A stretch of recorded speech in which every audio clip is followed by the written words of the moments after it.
Hi, kids! This is Andrew from 10-7 Off Duty Podcast, and with me today is... I am so awake right now. You better be. John Willison. Hi, kids! At least you didn't go like, hi, kids! Who lives in a pineapple under the sea? You know what makes me an asshole? The fact that every time I hear a seizure call come out, the only thing I could think is, drop on the deck and flop like a fish, SpongeBob SquarePants! That's why That I'm is an like a asshole. seizure, isn't it? Yes. Mm-hmm. If nautical nonsense be something you wish. SpongeBob Seizure Pants. SpongeBob sees pants. SpongeBob! Did you know that that's the voice of Mr. Krabs doing that? Oh, yeah, I'm sure it is. Mm-hmm. It's obvious when you think about it, right? Uh-huh. Like, oh, yeah, it is the same exact voice. The voice of Patrick Star in SpongeBob is the guy from Coach. What? Like the dumb guy? Yeah. He had that voice that sounds like this all the time, and it's exactly... He doesn't even do a different voice.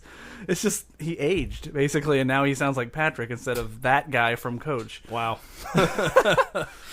So, how's your week been? It's been alright. Yeah? It's been alright. I went back to work this week. Yeah. It was rough, man. It was rough. Yeah. Got used to getting constant updates, and now I'm like 4 hours between knowing what the hell's going on at my house. Again, it's difficult. Why? It's I don't know, man. Everything's gonna be okay. I don't know. We all live. We all live. So, As a medical professional, you know that's not true. well, as a medical professional, I always know that the most stable heart rhythm is a systole, which is a straight line. I was like, which is a country by Italy. Because a systole will never change unless you either give drugs or you do CPR. Mm-hmm. So, Ted is the most stable heart rhythm you can get. So now every time I hear that word systole, all I can think of is, picture this. Systole, 1885. Well, we got Golden Girls jokes on this show. I had a wonderful week this week. Yeah, you did. We talked last week about somebody running into my car with a bicycle. And then I came home from work this week. Literally, 3 days after we talked about that? Maybe like a day. God. I'm not sure. Because I'm pretty sure that I sent you a message to go, you never guess what the fuck happened to me. Yeah. Somebody, well, as we all know, as far as like off-duty things go, normally we work 24 hours, unless you part-time or you have a different schedule or whatever. It seems like almost everybody that works in or with a hospital works 24 hours. Yeah, nurses do the same. Well, it's either fire department, like hospital people work 8 hours, firefighters, paramedics, we do 24s, usually police do 12s. Yep. Well, I got home off my 24-hour shift, and I know that my garage door was locked when I left. Yeah. When I got home, it was unlocked. Did they unlock it? It looks like what they did was they shoved the screwdriver in. Somebody shoved the screwdriver into the door jamb, popped the lock because I didn't have my deadbolt done, and they popped the lock open because there's wood missing and there's scars and stuff that all over line from where you can tell somebody's pride? Well, not on the door itself, but there's a piece of wood missing on the inside of the actual door itself. So it's like somebody took a screwdriver and just hit it and just popped it in. Damn. Yeah, I came home and I don't even remember what I was doing. I was doing something going to get a tool for something. Somebody had went into my garage. They didn't steal anything that I could find yet, and I've done I feel like you as would much know. of an inventory as I could. I feel like you keep a pretty good mental idea of what you got in there. You'd know. You'd probably know immediately, something's missing. So, how many times have you freaked out and thought something was stolen, and then you find it? Right. Well, never really. I mean, I've never had that worry. Went in my garage and found out somebody had vandalized the fender on my car. Did you say they did it with your tools too? Well, that's part of the story I'm getting to. Oh, so it was Damn, the same fender that the bicycle hit me in. And now I don't know who hit it with a bicycle. What do they have against that fender? I don't know. What did that fender ever do to them? So I called the sheriff's office. I let them know, look, I need to have a deputy out here now. Somebody broke into my garage, vandalized my car. I need somebody out here. You know. Do you just call the dispatch directly? Yeah. Why would I call 911? I mean, that seems dumb. So they came out. They took pictures. You know, they asked some questions and whatnot. And they asked me, you know, is anything missing? I'm like, look, I'm waiting for you guys to get here. There are a lot of things in that garage. It would take you some time to figure out if anything's really missing. I was like, for now, I don't see anything missing. It seems like everything's here. I'll go through it a little bit more. I mean, you think if they were going to steal your stuff, they would have taken many things or a big thing. You would have known. You know, like there are things in that garage that are worth stealing, and they're all big. Right. You know, they're not going to take tiny things that you'd miss, you know. Even worse than that was while he was, you know, taking his pictures and doing this and that, I did a 360 outside of my house and found out that the doorknob for my French doors on the side of my house, apparently somebody had taken and tried to, like, force it open. Oh, they tried to go in your house, too. Yeah. Whoa. Because the inside... That's somehow even worse. I mean, probably not for you. Right. But for most people, that's somehow way worse. Most people, if somebody broke into their garage and not their house, they'd be thankful it wasn't their house. You're probably the opposite. Well, the inside doorknob is, like, level like it should be, you know, as every doorknob is. Like, you know, or should be. Yeah. Yeah. The outside one was at a 45-degree angle from what the inside they'd been was. cranking on that thing. And so the deputy came out. He looked at it. You can see fingerprints on it. Like, I don't go in and out of that. No, you never use ever, it. unless I'm like outside doing grilling or whatever. I think we've done it like twice ever since I've known you in this place. we can see the fingerprints on it, and I'm like, dude, I'll just take this off if you can take it and do something with it. And he's like, do that. Yeah, because apparently, I mean, the nice thing about where we live, can't believe right now, they were dumb enough to not put on gloves. Don't they have TV? Like, seriously. Have you ever met an intelligent criminal? Well, no, because if they're intelligent, you don't know they're criminals. Exactly.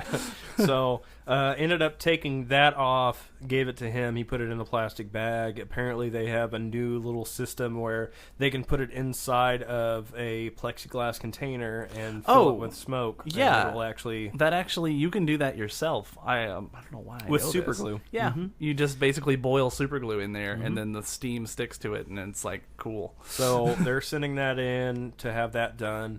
And then, like an hour and a half later, after he had left, I was doing a little bit more intense digging into my tools, making sure nothing was missing. Because, like, I wanted to do, like, itemize if something was gone. I wanted to know. Yeah, well, you want to do that eventually someday so you can insure that crap. Well, I already have it insured for that much. Like, I already, like, estimated in my head how much it was. Especially, like, extra car parts and whatnot. Oh, yeah. But, so I was going through it, and I, like, happened to open a drawer that was open when I got home, but I was working on a car the night before, so I didn't know that it was open beforehand, or if it wasn't open beforehand, I couldn't remember. Well, I opened this drawer and I'm like looking, and I'm like, that's paint chips. Oh. So there were paint chips in the drawer, and there were paint chips hanging off of a wrench, and I'm like, well, now I know what did it. So I called him back, and I was like, hey, I need him to come back out because I found the tool. It's in my they even put it back. Yeah. It's weird. You think they'd just throw it on the ground. It's in my tool chest that did this damage. Huh. It's got paint chips hanging off of it. You need to come back here. Yeah. So put on some more rubber gloves and, like, gave it to him. The only problem that I think I'm going to run into is I try to keep my tools clean, but, I mean, they're around grease, they're around, all this stuff. And, you never know if it's actually... I can't imagine that's a good surface for that anymore. So, hopefully... And here's the thing, I actually posted it a couple of times on a couple of different Facebook groups and whatnot, and I agree with it. The consensus is it's either somebody that I know... Oh, yeah. Or it's somebody that I've at least met. Well, it's somebody that's been in there, I would think. It's hard to tell if they've been in there, but I might have met them. Right. The only other seems personal. is what that basically means. Right. It seems like, because if it was impersonal, they would have stole shit. Well, why not? deputy you already broke said, in. Why wouldn't you steal shit? The deputy said that there have been some random B&Es, and they've from kids in town. Now that school's back in session and like mom and dad are at work, they've been doing B&Es in town, and they've been breaking into like houses that are unoccupied and building like clubhouses in there or some shit like that. Okay. Yeah. So they're not stealing stuff. They're just, it's essentially like the equivalent of a joyride.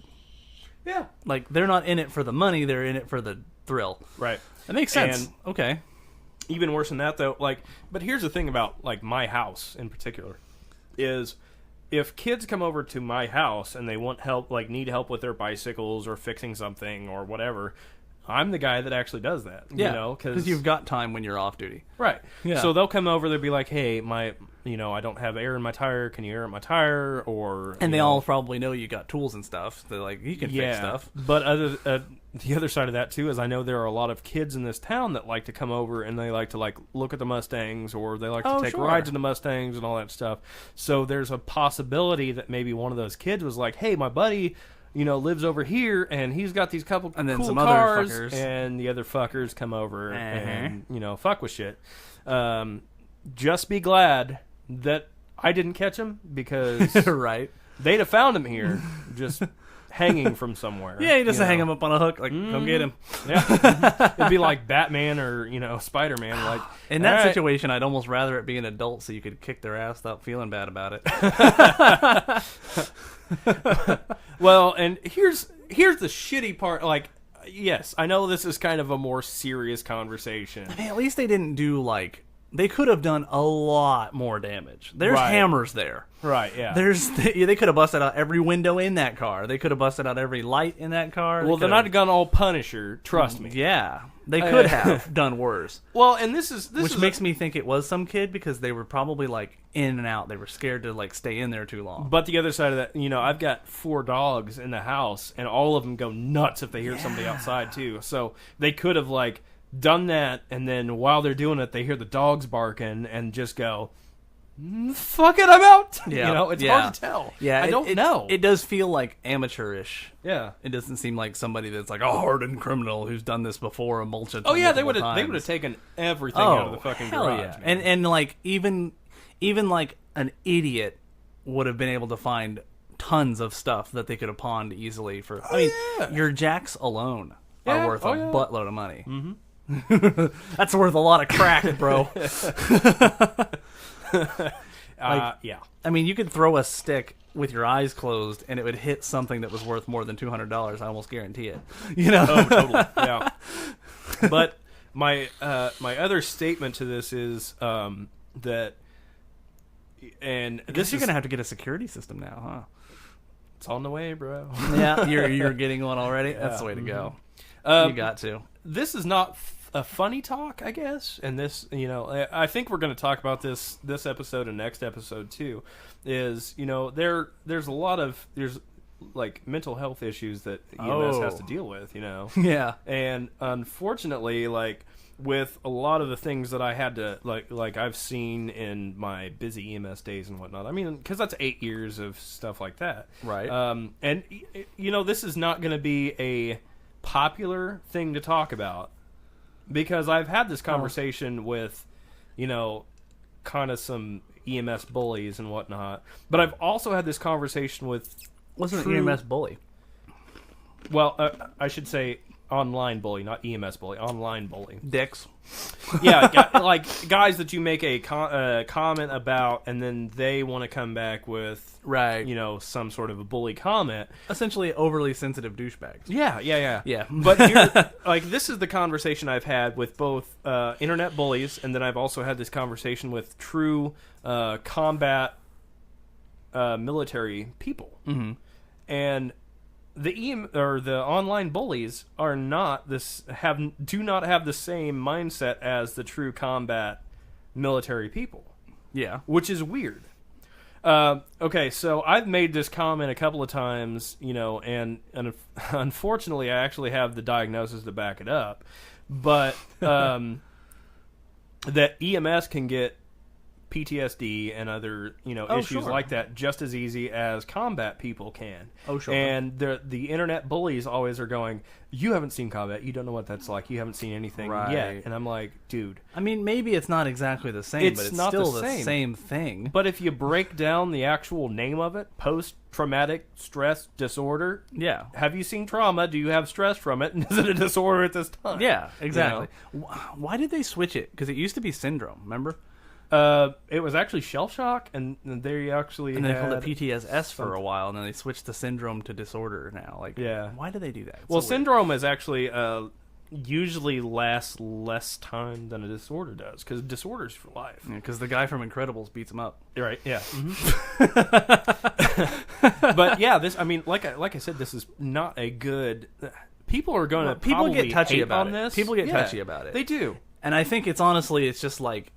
I think that all stems from the same as any mental issue like that, where it's like, you feel like it's admitting like weakness or something like that. Well, I don't have that fucking problem. I'm tough. Let me throw this into the pot too. All right, I'm going to explain myself, and I'm going to explain a few things that I've had conversations with some people, like internet bullies, with recently. And I like how you call it a conversation, because we all know when you're talking to internet douchebags, it's never a conversation. Well, that's the one thing it isn't. I'm on a lot of these EMS forums on Facebook and whatnot, right? And I don't know if you remember exactly what I put on Facebook whenever I found the car. Like, I got in a bad place. Like, I got angry. I was pissed. Oh, yeah. I was like, somebody came into my house, and they fucked up my shit. Yeah. You have got to be kidding me. Yeah, and it's funny, because I thought you were going to be more upset about, like, my car that I've put all this time into, but that wasn't even the main thing that was bothering you. Because I would understand that, too, if you were like, dude, I put all this time and all this money into this thing. I just, recently also, even before the most recent one, have gotten this thing back to Cherry where I like it, and now it's fucked up again. Like, man, I was ready to fight, dude. Yeah. I was ready to fight. And all I could think was, who is the pussy-ass motherfucker that came onto my property and didn't have the balls to come up to me face-to-face and say something to me? Right. Because they didn't take anything. And that's what I thought. And so I'm like, it feels real this personal. is personal. Yeah. And I'm like, I haven't pissed anybody off that I know of recently. Right. And anybody that I have pissed off recently, we've had a talk about that. Right. So yeah, that was really start going back and questioning all your interactions with humans. Like, Jesus, did I? But then again, I have to go back to like, okay, well, how many people have I had interactions with while on scene somewhere, or all this stuff? In this day and age, it's not really all that hard to find where somebody is. Oh yeah, totally. It sucks and it's terrifying to think about, but and that's true. My old services had our last names on our uniforms too. So you don't look up a last name, that's easy. You're done. Yeah. And you don't have a Smith name, to be fair. Yeah, mine's pretty easy to find out. And there's not a ton of you. Right. Anybody listening out there that wants to come do a camp out with guns, let me know, man. Yeah. But no, like, this was my thing. It's like, my little post on Facebook is, look, you came onto my property. You fucked up my car. Yeah. I already have some problems. Like, you're making these problems come out. Oh, yeah. Stop fucking with me. Yeah. Or I'm going to be outside camping in the garage and waiting for you. In the corner in the dark. So I put this on one of those EMS thing, or it's not really an EMS website. It's more of like a first responder website. And there's a lot of military, there's a lot of firefighters, first responders, police, whatever. Well, sure. One guy actually made a comment that said, everyone makes a statement they have PTSD. Why would you put this on this post? Well, okay. Let me go back to... Yeah, it's not just theirs, man. Right. Let me go back to, when I was having some issues, when I was off duty, and I actually went to a counselor just to try to, like, figure some shit out. Because my thing was... through work and stuff? No, well, I mean, through insurance. I didn't, like, put it out there. I wasn't out there. Right. This is going to be the first time I've actually talked about this in public. Publicly, you're right, yeah. So, I mean... feel good that you guys are getting this, but don't feel good that you guys are getting this. Right. I mean, because anytime that you have to deal with something like mentally, Yeah. It's not a good thing. No, not generally. But if you deal with it, then it's good. Yeah, that's a good thing. Right. You can handle it then. Right. So, if not good, at least handleable. And here's the thing is, this is what I was dealing with was I couldn't sleep. Right. I was waking up in the middle of the night and, felt like I had to, go look at some things. And let me preface this by saying that it was a few issues where either, I had guns drawn on me at work or somebody threatened me and I had to defend myself at work or right. And being a CCW holder at work I don't have that, so I can't really defend myself. And you do pretty much you swim around in a pool of the worst of it. Well, and the worst of humanity. You see the worst. This is what I've told all the time. This is what I've told new EMTs, new medics and stuff. Our job is to slither around in the seedy underbelly of the city and come out unscathed. Right. But unfortunately, you don't always come out unscathed. Or try to come out as unscathed as you can. Right. Yeah. So, there has been, knives pulled on me, guns pulled on me, people threatening to kill me, or people actually trying to hit me where I actually, had to juke dive and, throw them to the ground and whatnot. Right. And like I said, hopefully you all don't have to deal with that, but it happens. Yeah. Because you don't always go on scene with a cop, so you don't always have that, guy with the badge and the gun. Typically, how that works? Do you typically show up before them? Well, even a standard medical call can go south real quick. True. That's true. And they're not even coming. Right. And you don't even know. They don't show up to everything you show up to. No, definitely not. And nice. There's not even there's sometimes you don't even get the fire department, so you don't they don't do even a have lot those of times extra though, don't hands. they? Yeah. If it's 911, but if somebody calls private and Sure. Yeah, it if just you were depends. having a problem that you weren't freaking out about, you might just call a dispatch and they would just send you, and then maybe halfway there, then they have a breakdown and they're freaking out. And then, there's different tiers too. I mean, normal psych calls, psych patients, you get the cops and the fire department. Oh yeah. Across then there's the board, also I'm sure. non-emergent calls that they'll call 911 for, and they do tier response where it's just the ambulance, and then they have tier 2 response, which is ambulance, fire truck, and then they have tier 3 response, which is 2 fire trucks plus an ambulance. Oh yeah. It depends on what system you're in, how they do dispatch. It changes a lot. I've heard stories of people calling the ambulance and then robbing the ambulance too. Have you heard about that? Oh yeah. I'm sure that doesn't happen a ton here, but I know in the larger metropolitan areas, that's a thing. Well, and back when the BLM thing was actually going strong, there was actually a note that went out that goes, look, you guys need to protect yourself and watch your back and make sure you have somebody watching your back, watching your back, watching your back. Yeah. Because there's people throwing rocks through windshields of ambulances to try to hurt the medics. Why? We have nothing we're here to help everyone. Yeah. I don't give a shit. Just let me do my job. So if you pull into a place and it's obvious that there's some illegal activity, are you bound in any way to report that illegal activity, or do you just worry about getting them healthy and then get the hell out? No, I'm medical only. Yeah, so it's kind of how if you go up to your doctor and you tell your doctor that you have a heroin problem, he's literally not going to be police, this guy is, you should probably bust him. He can't do that, and you're the same way. Yeah. Have you ever heard of HIPAA? Yeah, so you fall under the HIPAA stuff. Oh, okay. Probably harder than doctors do, actually. Well, I guess you're in their home a lot of times, too. Yeah, so and the thing is, this is my extent with illegal activity is, did he take any of this, and what else is in this? And they're probably scared to tell you because they think they're going to get busted. I've actually worked at full arrest where the guy was found with his buddy in a hotel room with meth paraphernalia, right, quote unquote, and I actually got questioned by the medical director. I was like, how do you know that's meth paraphernalia? I'm like, dude, if they got a ripped up SOS pad and a piece of glass and the guy's dead, I'm obvious. thinking there's something going on here that might be drug related. Yeah, seriously. A little bit. And then what are they doing with the SOS pad? They take it, they rip it up, they put it in that glass tube as a filter. Oh. Yeah. I see. Yeah. There's a if you hey, at least they're filtering it. If you live in a like if you work in a ghetto area, that's like you learn like some crack, shit, right? That's like we're talking crack there. Yeah. Okay. Because you live in you work in a ghetto area, you know that you can learn some shit off the people that live in that area. Well, coming from like a really rural area, I've seen a lot of that like meth stuff. Yeah. That's where I'm from is where it comes from. That's where the anhydrous is flowing like fucking soda pop. It's everywhere. Every third house has a big tank of it sitting right in the backyard. Oh yeah, totally. And I'm sure they have to lock it up and stuff, but I mean, come on.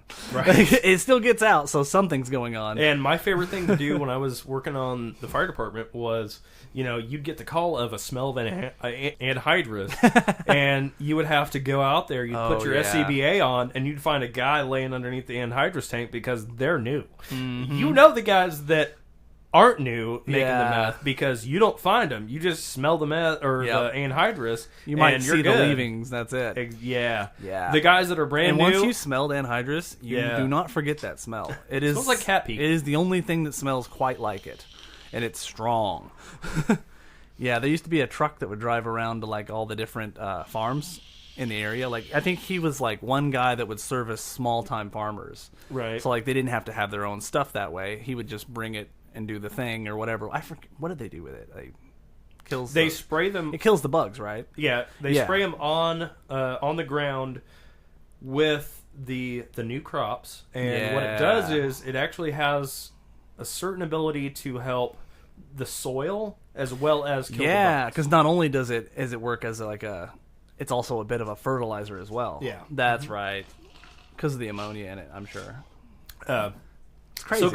So going back to like this whole thing is, after some of this stuff where I was dealing with all of it, I found myself like waking up in the middle of the night, not being able to sleep, like being up real late at night, not being able to sleep. Do you have a problem when you're gone for 24 hours, like what's going on in my house feeling? Like, do you get that feeling? No. I've got another episode that we're going to talk about a little bit more of that stuff. But so I was dealing with that. I would wake up in the middle of the night, all that stuff. I think that actually has something to do with me doing the sleepwalking thing, actually, too. Oh, yeah, restlessness? Like, yeah. For sure. I'm sure that has something to do with it. And then... makes sense to me. I also found out, like, within the last year, 2 years, whenever... Like, I had to go to counseling and all that stuff. Well, I didn't have to. I went to counseling because I wanted to figure out what the fuck was going on with myself. Needed to, though. My heart rate went from, normal is like 60 to 100 is normal. Right. And my resting heart rate used to be like 64, 65, or 68, somewhere in there. Yeah. Like normal, like low side of normal. In the range. Yeah. My new resting heart rate's 112. Wow. And it has been for the last couple of years. And that's like when I was like, something's not right because my heart rate's like up. Yeah, always. You're always up. Yeah. That's not good for you, man. So I went, talked to the counselor, whatnot. Was actually diagnosed with mild PTSD that she said is manifesting in hyper-awareness and anxiety, which is why... This is, like that whole waking up in the middle of the night, like up, wide awake, ready and ready to twitch go at any moment, basically. and then unable to deal with sudden changes in environment. Yeah, which is weird. Like everybody's not really ready to deal with. But I guess like she's saying like you're extra not able to deal with that. I guess. Yeah, which is weird. But this was my whole thing. Is like I put this post about. My stuff getting broke into. And then there were those internet bullies that are like, well, everybody's saying something about PTSD nowadays. And I'm like, look, dude. Right. Here's my problem is I'm better. Like, I could sleep and whatnot. Yeah. Now somebody broke into my garage, fucked up my car, and now I'm like up. Your back sliding. I'm up and I'm ready to go. So...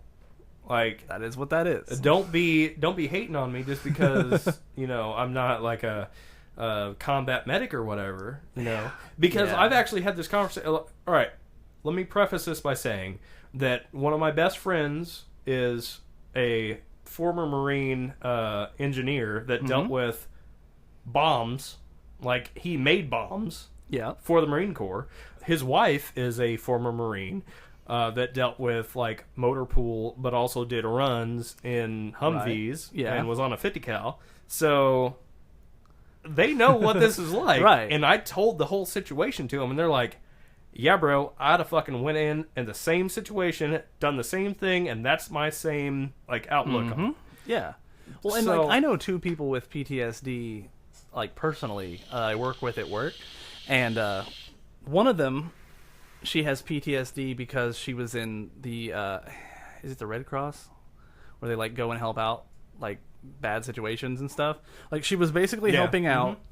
She was helping out with some sort of disaster relief. I believe it was in Africa, and she was over there like in her college years, and basically Africa was Africa, and crazy shit broke out, and I am the captain now. Yeah, like some of that kind of Hotel Rwanda kind of crazy shit Mm-hmm. happened, and like the stress of all that, and she's never slept through a night since, basically. And then the other woman I know, they're both ladies too, and the other woman I know got like psychologically and physically fucked with by her husband when she was younger, and I mean like. So, like, would that guy be like, "Oh, you didn't see combat"? Well, she fucking kind of did.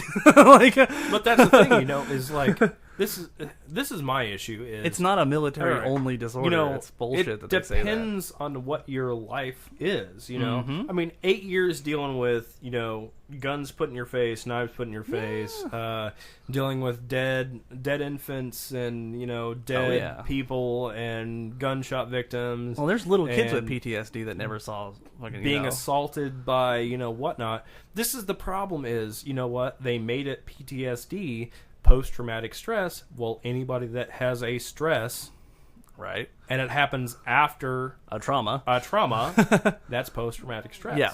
So, I mean, it manifests in different ways. And yes, I understand that, a lot of the, combat people, they feel like it cheapens the military version of it, that there's other versions. And I don't think that's true. No, this is the problem is there's a lot of... I'm going to be the dickhead right now. All right? Yeah. You ready for this?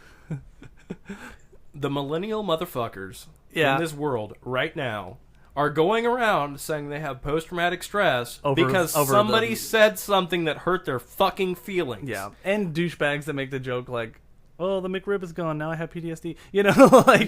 Making a joke out of it. You know what? The same way as people do with ADD. Don't joke about things that you have no fucking idea about. Right. Or, if you really want to make a joke about it, come ride with me. Yeah. I will let you ride in my ambulance for 24 hours. Something will probably happen in 24 hours. Like, we'll see. So, I mean, and that's the thing is, don't cheapen the people who have, legitimate reasons for it. And whether it be somebody who's been raped, somebody who's been assaulted, somebody who's, had some issues as a child that they, have to deal with now, whether it be a medic, whether it be a cop, whether it be a fireman, whether it be military people. Oh, yeah. Don't cheapen, like, actual issues by making jokes about it. The thing about dark jokes in general, too, is general rule that I've always stuck with anyway, is, like, I love making, like, fucked up dark jokes. But the thing is, I never make them online. Because when you make a dark joke, you have to know your room. Who you're talking to. Like, I could make a really messed up joke to you, and I know it wouldn't offend you, so it's fine. But if I make a really messed up joke online, there's too many people. I can't possibly know who I'm talking to. Right. I'm talking to everyone in the world, basically. The other thing you can't do that. You know what? I make dark jokes all the time. Yeah. And I have yet to meet either a fireman, a policeman, or a paramedic doesn't have a little gallows humor that is just as dark as fuck when it comes to their joking. Yeah. Because that's how we deal with the stress. That's how that it works. Is how life works. Doctors do it too. All that. Everybody in like stressful situations makes fucked up jokes. I'm sure like mortuary people make all kinds of fucked up jokes when they're... We're so happy you chose us this weekend. Yeah, as soon as those doors shut and they're by themselves, they're cracking messed up jokes all the time, I'm sure. Yeah. Like, I know coroners do. Yeah. Coroners Actually, are all dark, fucked up people. I used to work with a coroner. Was he like super fucking on the hilarious? ambulance? The funny thing was I was like, dude, so if this guy dies, can you just like go do that? It's like, well, I could, but that's probably in bad taste. Yeah, man, but that's the thing is, like hypersensitivity, like anxiety. They would never make those jokes online. These guys would never make those jokes online. But like after this whole break-in thing, that came back again. I couldn't sleep until like 4 o'clock in the morning, like on edge and waking up a lot. Yeah, like you get a good sleep and then boom.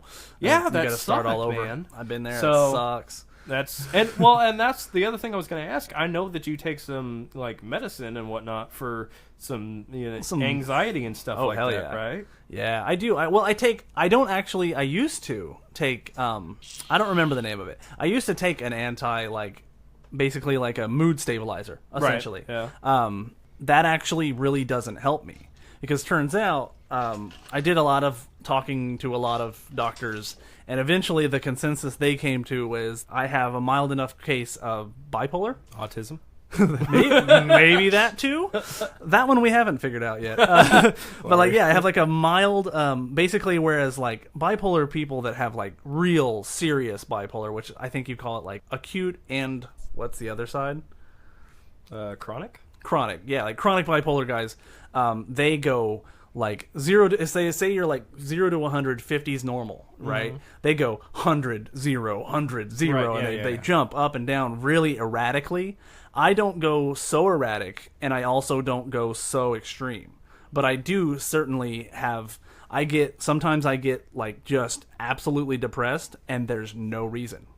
Like I'm having a great day, nothing's gone wrong, and sometimes like I should be really freaked out or bummed out, and I feel fucking amazing. Like, and there's no correlation between my moods and my input of my life. Right, sometimes, yeah. But it's pretty mild and it's pretty handleable. So all I do is I take the best doctor. I don't like him, but he's good at what he does, which is how you know he's a good doctor. He gave me blood pressure medicine, right? Which actually basically all it does is it keeps me from getting too freaked out at any given time. Like, and I don't even have to take it cumulatively like you do all the mood stabilizer medicines, because they don't even work for like a week and a half or something. Right, a lot of those times. And then if you stop taking them, they still work for a while, which is nice.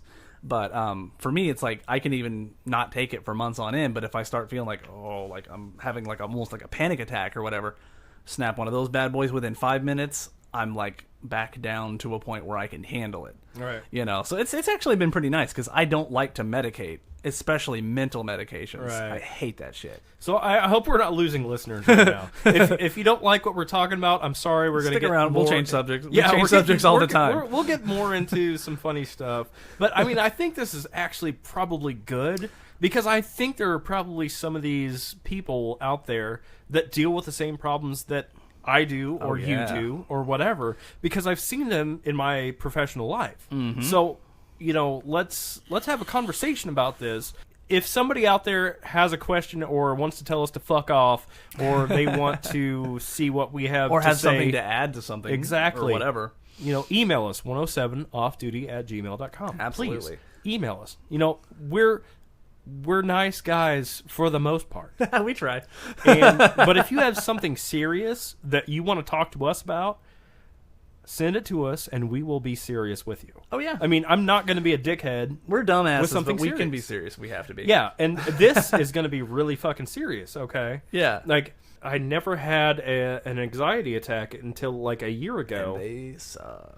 My heart rate was 212, which is SVT status. Yep. And I went about my day trying to just like hold my breath enough, like doing the whole medic thing, like hold my breath and then try to control get how it comes out. Is that the thing? No, you just like hold your breath enough that it like constricts your heart enough that it slows it down, and then once I would let it out, it would go right back up to 212, and I was like, well, shit. Well, that's like textbook panic attack. You're freaking out and nothing you do helps.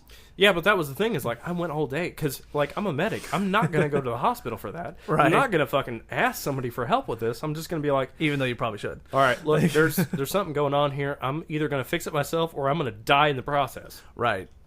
Which is a very common problem for a lot of medical people. Yeah. Nurses have the same thing. Mm-hmm. Nurses that have like heart attacks and stuff, they don't deal with them until they're too late. A lot of times, it's a very common problem.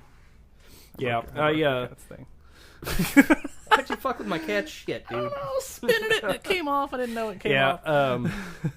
Yeah, that sucks, dude. And honestly, I think probably if I didn't have the history I had, it'd probably be bipolar too, because that hypersensitivity thing. I go from like being calm to, and then I flip a switch, and I'm like, I'm ready to go, and there's no reason for the switch to flip. Well, I don't know. Everything. Well, sometimes. Every time that I'm ready to go, there's something that triggers that. Yeah. Where I'm just like, all right, well, they broke in my house. Well, that's probably the ultimately the difference between the two things. Like, yours has triggers, mine's is just random. Right, yeah. And yours is more extreme, too, though. So that's a bit of a bitch, too. Right. Yeah. I usually don't ever get... Like, I have a couple of times in my life, and I can remember them very clearly because they're fucking horrible. That I've been 100, But generally, I stay in the 70, 80 range because I don't really ever get... Like, you're an easygoing guy. Dude. Yeah, I tend to be. And I'm always that level-headed guy that's just like, all right, man, well, we're going to do this. We're going to do this. Let's just go over here. And that's how I like it. Right. Yeah. But then there's a few times where I just have this, I don't know if it's like a flashback or a switch or whatever it is. I'm just like, this is shit. No. Yeah. This is not going to fucking happen right now. Right. And then I just flip, and I'm like, I'm going to sit right here. I'm going to wait for somebody to come do something. Yeah. And I feel like the more you try to fight against that shit, the worse it is. Yeah. Like, it doesn't help. If anything, it makes it worse. And there's a few times that it's like small stuff, but like I flip that switch and I'm just like... It cascades, doesn't it? Like, it's like an avalanche. Yeah. Like, a little thing turns into a much bigger thing, turns into a way too big thing. Kind of. Well, I will be honest, like, the first 2 days, and my girlfriend actually got pissed at me because, like, I was literally sitting out in the garage and just waiting. Just waiting. In the dark. I was waiting. And she was like, dude, that's not going to end well. And she's right. I mean, well, it ended well for me, maybe not for me. But, yeah, well, eventually it'd probably come back to bite you. Right. But that's the thing. It's hard to hide a body these days, There's pig farms around. It's fine. No, but like seriously, hey, and I hope you guys don't have to deal with this. If you live in large areas, you work in large, systems, it's easy to get into that mindset of, it's fine. Right, I can deal with this. No worries. But if you're dealing with something, and if you have some issues that you're dealing with, whether it be work-related or not, go talk to somebody. It will help at least a little bit. Even if it's not a professional, you mean? Even at least put a name to it. If you can go to a professional and put a name on it, so that way you can look it up yourself. Bro. It does. Help. That help does yourself. Help. That I can say help clearly. You. I ain't gonna help say you, it. help me. All right. Yeah. Yeah, that's gonna be my statement on that. Like, because I had to deal with this for the last week. I'm kind of getting down off of it. I'm getting a security system to put into the house. That's going to help, man. Yeah. That's going to help. I can look at it when I'm off work. I can look at it when I'm on work. For me, that I can would be look a at big it thing. on my TVs, so I don't have to fucking worry about it. So, like, even on holidays, like when we go to holidays, like, because our family all lives far away, so we'll travel 3 hours down, and a lot of times we'll end up sticking around because it's a holiday. You don't want to have to go home. So we'll end up sticking around. I have the most anxiety about, like, is my house on fire now? Is my house been broken into by now? Like, the longer I'm away from my place without being home and checking it in, I just feel like stuff is on fire for sure. Like, when I'm away, that's when I don't worry the most. That's because funny. I have people to look after my house, so they're coming 3 times a day to make sure. I tried to fix it. I couldn't fix it. Well, plus, I memean, if I'm away and my house burns down, as long as my dogs are out, I'm happy because insurance. Yeah, buddy. That's probably why I could never be an EMT. Another thing is, like, I couldn't do 24 hours away from my place. I couldn't do it. I'd be stressed. Right. I'd probably eventually deal with it. It would be a really hard hurdle for me to climb eventually. All right, we're doing a serious one right now. I wanted to be funny on this one. We were kind of funny at the beginning. I mean, Not really. It's okay to come down a little. We do this though. I've noticed this. Like as I've gone through our episodes, we have like it's like almost like a pattern. Like we'll do like 3 or 4 really like completely jokey ones, and then we'll do like an actually serious one, whether it be like depressing or like a real serious topic that you can't really be joking about. Yeah. But I will tell you this. The EMS forum on Reddit finally gave me the go-ahead to post a single episode. Just one. Just one. It has to be a good one. So, y'all out there, let us know what the best episode is. Right. So we can put it on Reddit. Please. That's hilarious. Oh, shit. All right, we had one question. Finally, after 3 months of doing this podcast, we got one question. So we're going to answer this one question right now. All right? So this will be the time we do this? I was wondering about that, if we do that in the beginning or the end. All right. Tucker Bradshaw asked us, what would you say is the biggest challenge facing inexperienced / newly hired EMS providers? That's a good question. That is a really good question. And I will answer this question. The biggest challenge? The biggest challenge you're going to get is not offend people. What do you mean? Well, all right. As somebody who remembers when they were a new EMT and remembers being, like, when I was at my first service, there were so many people who were so experienced, been there for years, blah, blah, blah. Don't offend them. Like, and that's hard. How would you offend them, I mean? Because you question what they're doing. Because you just got done with class. You know what, like, because you're just trying to pick their brain, is. Really. Yeah. Well, no, either How that come or you're doing this differently than the way I was taught? Or something like that. Yeah, just like, hey, what do you think about doing this? And they're like, I've been a medic this long. Oh, I bet I'm doing it the way that I do it. I bet that is a fucking landmine field. Guess what, man? They're not always right. Yeah, they're probably set in their ways. Do what you are taught to do, but guess what? I found this out a long time ago because there was one person that I was working with that I told the EMS coordinator about because they didn't do what they were supposed to do. Was it like a safety issue? No. They did a full arrest and didn't do CPR on them at all. They just gave drugs. I'm like... Laziness, basically, or just forget? Hashtag yes. Yeah, no, like, if you're dealing with a lazy medic... Well, you guys are essentially a self-governing body of people. No, you have to watch each other. There's a lot of people that you can report it to. The question is, how long has that person been a medic, and will that person be actually investigated for that issue? Right. Because you probably don't want to open. It's probably scary to like try to like open that can of worms, though.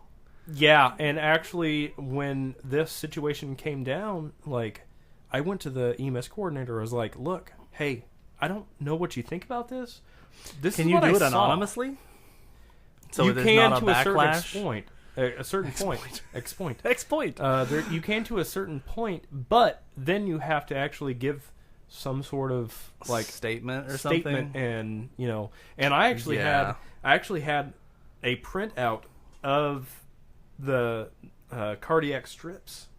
Oh yeah, showing everything, right? And literal proof, and it showed everything. And guess what? It just got swept under the rug, man. Right? They probably talked to him. Yeah. And the thing is, and that we had a student there, so he was asking the student what he wanted to do and all this stuff. And the shit thing is the medic I was with, he didn't want to go to the body in person. I mean, technically, they were in arrest, so it's a body at that point. Right. But I was the driver, and I was the one that went around and actually shocked him, like did CPR, shocked him, gave the first round of drugs before that medic or the student even got to him. Right. I was the one that got the heart rate back before we loaded him in. Huh. And as we were loading him in, it went back to asystole. They didn't do anything. So that was my whole thing was, hey, if we're teaching somebody something, show them the right way to do it. Right. And even if you don't do it that way all the time, do it that way for their sake. Right. You know. And the whole thing I was told was, well, you had a student, and it was his call because he was the one that was supposed to be learning how to do it. And I'm like, what? So that's a difficult question. Right. Don't piss off your medic. So how do you skirt that? Yeah, how do you not do that? Ask them questions. Ask them how they want to do things, how they work. Ask them, So it's all about phrasing it right. Right. Do you want me to do everything, and then you will tell me if I'm doing it wrong? That's a good rule, I'm sure, in general. Just know exactly what each other wants from each other. Like, if you're communication, man. If you're brand new, if you're done doing ride time and you're working as an EMT or a medic, go to your new partner and go, hey, look, I'm new. I haven't worked with you before. Tell me, how do you normally work? Do you want, what do you want me to know? What do you want me to do? Like this, that, and the other. It kind of expedites that awkward period where you guys don't work well together. Right, because I've worked with people that only want me to get stuff for them, and I've worked with people that want me to do, a lot of stuff for them while they're doing it. And each way is fine. Yeah, it's just a matter of you have to both be on the same page. Yeah, because, the guy that wants me to get stuff for him, I need to know where everything is. Yeah. At any time. And you really don't have the time to be explaining that while it's happening. Yeah. All he has to do is go, get me this, get me this, get me this. And I'll be like, all right, here you go. After a while, you probably already got the stuff ready. There's also that guy, and I'm this guy. So, if you work with me... I was going to ask, which one are you? If you work with me, I'm the one that wants to call the shots. All right, you do this, you do this, you do this. I'm going to do this. So I grab You're essentially what I need. coordinating. Exactly. Yeah. So I want, to be able to tell somebody to do this, and they'll be able to get right to it. I want to be able to tell this guy to do this. They'll get right to it, Do you typically work with, when you're that guy, when you're the new guy, basically, do you work with one person and then they give you a chance to get used to that guy? It depends. Or do you just bouncing around all the time? It depends on where you're at, man. It probably sucks to bounce around, man. I was that guy for my first probably 4 years before I got full time, where I was a part-time or basic or intermediate.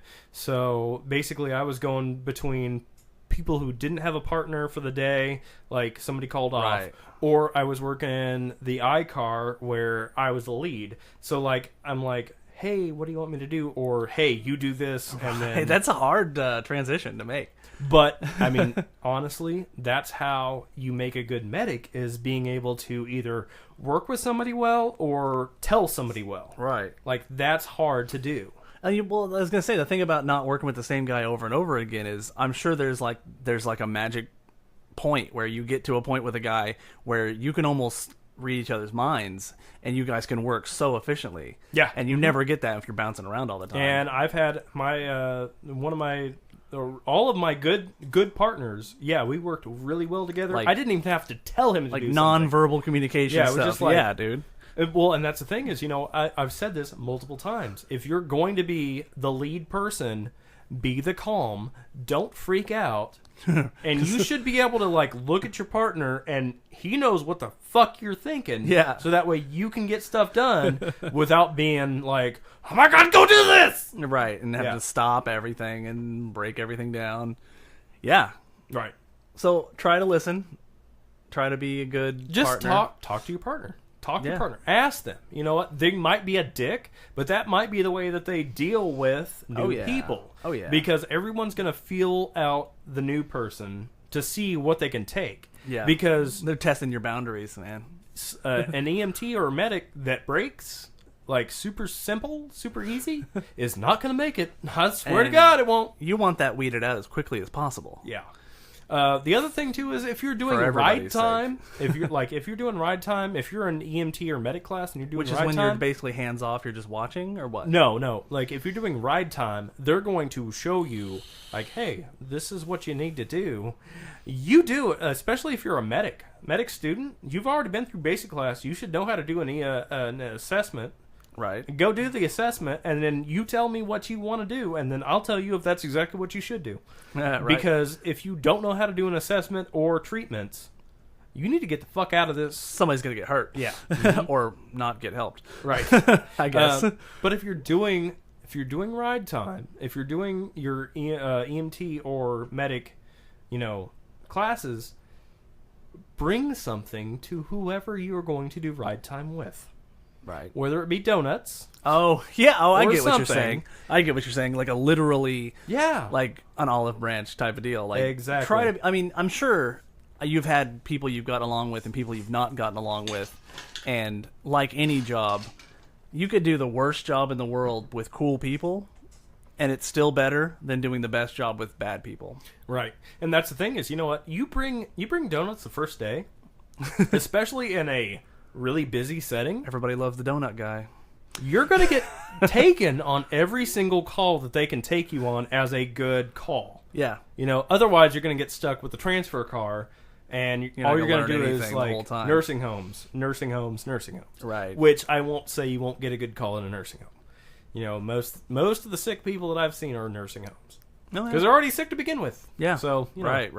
Yeah, so that's my thing is, you know what, Tucker, if you're going to be a new medic and you're doing your national registry, all right, I have never been nationally registered. The only reason I'm going to do my national registry is to do flight medic. That's it. And that's the only reason why I would do national registry. Because guess what? If you have your national registry, you still can't go from state to state. It won't make a difference. So what's the point of it? Because apparently it's a better, certification. Does it look area? better on your resume essentially? Mm-hmm. It's just padding. Yeah, that's worth it, I guess. But the thing is, want to get that good job, man. There are no states that allow you to go from state to state to state, even with national registry, because their rules are so different. I guess. Yes, stuff like that. That makes sense. You still have to test into their, their protocols or whatever, state, all that stuff. Sure, that makes sense. If you're going to do flight, that's when national registry actually works, because you can fly out of state from your state and then pick somebody else up out of that state and bring them to your state. But it's still under your protocols, your system, all that stuff. Right. Kind of like don't throw that over the head of everyone else, because I've seen EMTs throw national registry over the head of medics, and they're like, look, I've been a medic for X amount of years. This is your first year, and you think that your national registry is going to make you better than me? Yeah. Well, it's an old man's club, man. Like, it's really seniority is king, I feel like. Yeah. And that's the thing is, you know what? Like, even going to this new service I'm at, I worked a few weeks and whatnot, and I talked to a few of the medics and whatnot. Even the guy that used to be a flight medic that works there now, just because he wants a chill job that he can just hang out at for a little while. Sure. He's like, oh, you've been a medic for this long? All right, well, let's hang out and talk about shoot the shit, shoot shop, whatever. That's the cool thing is time is your freaking friend in a resume more than anything, I'm sure. Too. Yes, definitely. And that's the thing is, national registry is fantastic if you want to go on with your life and do more things. Mm-hmm. By all means, do that. But make sure that you don't, get ahead of yourself. And that's probably good advice for any for the new guys too. Just be a little humble, man. Realize that these guys have seen a lot of stuff you haven't. Yeah. And just don't get a big head. And trust me, I was actually that guy where one of the older people told me, "Look, you're getting ahead of yourself, and you need to back it off a little bit. You're getting a little bit too big for your britches." Yeah, I didn't understand until I actually talked to them one on one, and I was like, "What do you mean?" And then they told me, and you were like, "Oh shit, okay." Yeah. So just take what people... Nobody likes that guy. You know, don't be that guy. So, if you get some sort of critique from people, don't take it personally. Take it to heart, and then whenever you go home, go, all right, well, this is what they said. Does this really pertain to me? Okay, maybe it does. Right.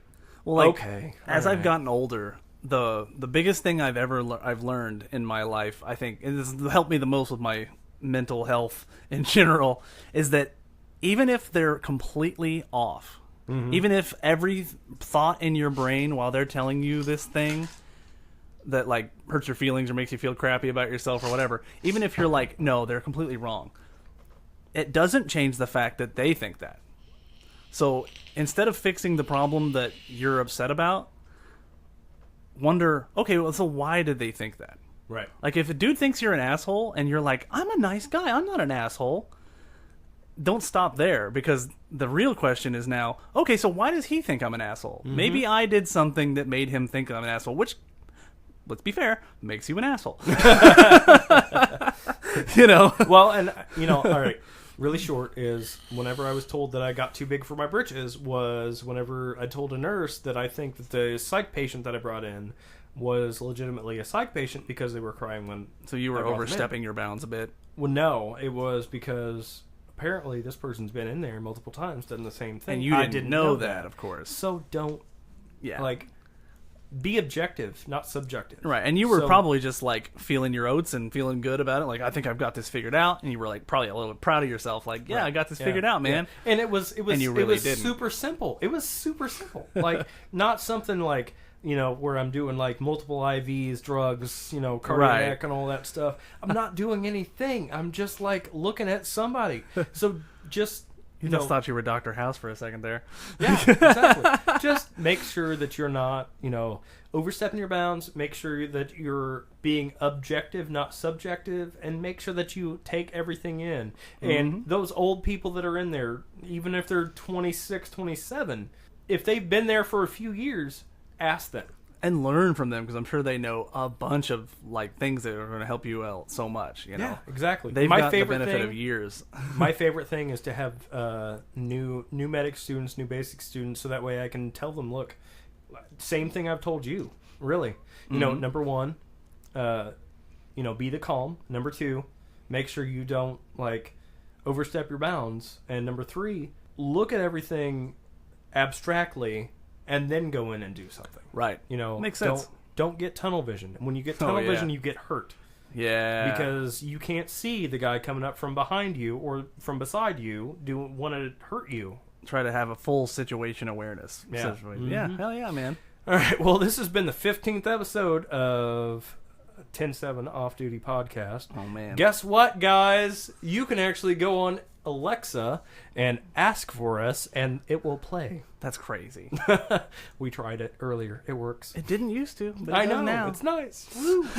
So, continue. Go on iTunes, Stitcher. You know, rate us. Give us some feedback, whatever. If you have questions, go to 10-7offduty@gmail.com. Oh, because it doesn't have the dash. Also, please follow us on Facebook and Twitter at 10-7offduty. We hope you like us. Continue to rate and like. Send more questions. That was good content, by the way. Thank you. I forgot your name. Tucker. Thanks, Tucker. That was super helpful. Well, good content, but kind of depressing. So it's okay. Well, I don't know. His part of it was. Right. His question made like for a lot of like I did not realize how much that would actually give us. Right. Just that simple one sentence question gave us like what, if you're 15 minutes? If you're looking into EMS, man, every little question is going to be like a 20-minute conversation on this stuff. So. It's true. Yeah. That's perfect. Well, we hope you have a good night. Remember, like, follow, discuss. I thought you were gonna like give him some like tagline, like "Don't forget to be awesome" or something. Bye. Don't forget to be awesome.